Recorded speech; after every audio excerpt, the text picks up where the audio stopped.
Un homme remarque qu'il n'y a aucune voiture devant. Pourtant un camion-citerne roule à une vitesse d'escargot. Énervé, il accélère pour le dépasser. Mais avant même qu'il puisse se réjouir, le camion-citerne klaxonne et le rattrape. Ce qui laisse Jacques très perplexe. Voyant qu'il va être en retard à son rendez-vous, Jacques est obligé de doubler à nouveau. Mais quand le camion-citerne le voit essayer de dépasser, il change de voie en même temps que lui, et zigzague sans cesse de gauche à droite, refusant absolument de laisser Jacques passer. En voyant l'autre ralentir volontairement, Jacques comprend qu'il a affaire à un chauffard agressif. Par mesure de sécurité, il décide de rester sagement derrière le camion-citerne. C'est alors que le chauffeur du camion-citerne sort sa main par la fenêtre, faisant signe à Jacques qu'il peut passer. Jacques pense d'abord que c'est un geste de bonne volonté, mais l'instant d'après, Jacques est convaincu que l'autre est complètement fou. Il n'a pas d'autre choix que de rester derrière le camion-citerne. Mais plus Jacques y pense, plus il s'énerve. En voyant une bifurcation devant lui, Jacques tourne brusquement le volant vers la route secondaire,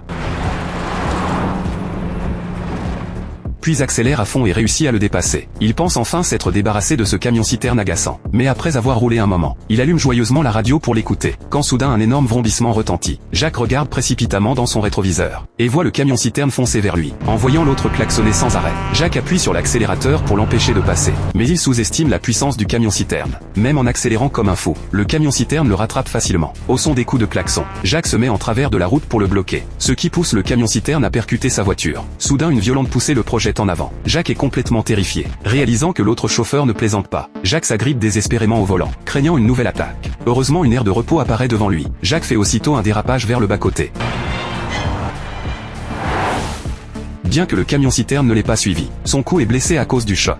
Il a juste envie de descendre pour se calmer. Puis Jacques se dirige vers le restaurant en face. Il va aux toilettes se rafraîchir le visage. Mais quand Jacques revient dans le restaurant, il découvre avec surprise le camion-citerne garé sur la route. En voyant que la cabine est vide, Jacques observe immédiatement les alentours, et repère effectivement un cow-boy suspect. Il veut aller lui demander des comptes, mais il y a trop de monde dans le restaurant. Jacques n'ose pas y aller. Bientôt le cow-boy finit sa pause et s'en va. Mais malheureusement, ce n'est pas le chauffeur du camion-citerne. Il conduit la petite voiture bleue à côté. Avant que Jacques ne puisse identifier le chauffeur, le camion-citerne dehors démarre soudainement. Furieux, Jacques se précipite dehors sans hésiter. Mais l'autre ne veut pas lui prêter attention. Jacques réalise qu'il s'est fait des idées. L'autre faisait juste une pause au bord de la route. Peu après Jacques reprend la route. Mais il est arrêté en chemin par un groupe d'élèves. Leur bus scolaire est tombé en panne. Il demande à Jacques de le pousser avec sa voiture. En voyant ces pauvres élèves, Jacques accepte. Il place sa voiture contre l'arrière du bus. C'est alors que Jacques aperçoit le camion-citerne qui revient. Il sent le danger approcher, et démarre rapidement pour partir. Mais à sa grande surprise, l'autre est en train d'aider le bus en panne. Jacques réalise qu'il s'est encore fait des idées. Alors il accélère et quitte les lieux.